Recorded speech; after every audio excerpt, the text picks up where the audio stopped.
Ada pertanyaan, apa benar menghibai orang yang berhutang itu tidak berdosa tapi malah dianjurkan?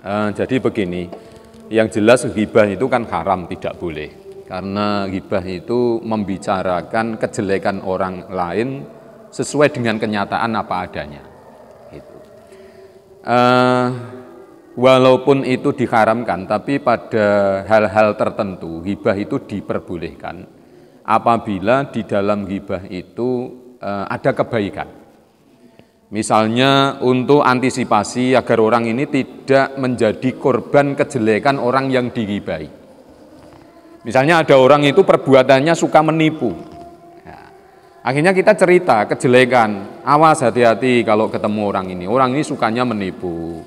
Ya.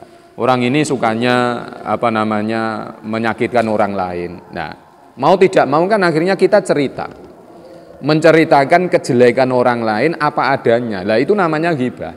Cuma karena di sini ada maksud dan tujuan kebaikan, biar yang kita ajak bicara ini tidak menjadi korban yang berikutnya, maka dengan demikian itu diperbolehkan. Nah, termasuk ini orang yang hutang. Mungkin orang yang hutang ini hutangnya tidak konsisten, artinya dia hutang tapi susah bayarnya. Ya, bilangnya pinjem tapi tidak bayar-bayar begitu. Akhirnya kita cerita dengan tetangga, cerita dengan saudara, cerita dengan teman-teman. Kalau si A itu dia sukanya hutang tapi tidak pernah bayar. Si A itu sukanya pinjem tapi tidak pernah bayar. Nah, ini kan menceritakan kejelekan orang itu. Tapi kita punya maksud, punya tujuan agar orang yang kita ceritai ini tidak menjadi korban. Ya, korban dihutangi yang tidak kembali. Jadi sekali lagi saya ulangi bahwa ghibah memang pada dasarnya hukumnya haram, tetapi dalam hal tertentu bila di situ ada maksud kebaikan maka diperbolehkan. Atau misalnya lagi kita menghibai itu tujuannya untuk mencari solusi.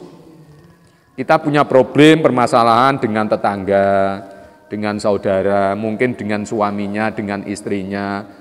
Ketika kita ini mengadukan permasalahan ini kepada misalnya kiai atau ustadz agar kita diberi solusi, mau tidak mau kan kita membicarakan kejelekan orang itu. Tapi tujuannya agar kita diberi solusi jalan yang terbaik. Saya kira demikian, semoga bermanfaat.